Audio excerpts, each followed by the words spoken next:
This is the G0824 Gunsmithing Lathe.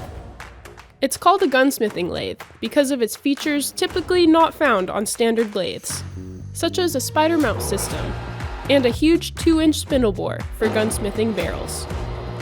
The large spindle is also useful for any project with long stock material.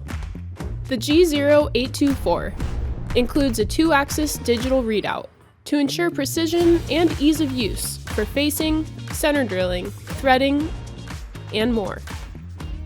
Powered by a 2.5 horsepower motor, the 8-speed gearhead supplies spindle speeds from 70 to 2,000 RPM.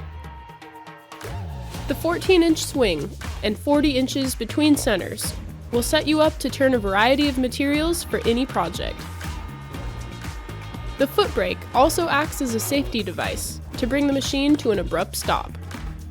With a D15 camlock spindle, LED work light, flood coolant system, quick change tool post, and pull-out chip tray, this gunsmithing lathe comes ready to go with exceptional equipment. Visit Grizzly.com for more information and to get yours today.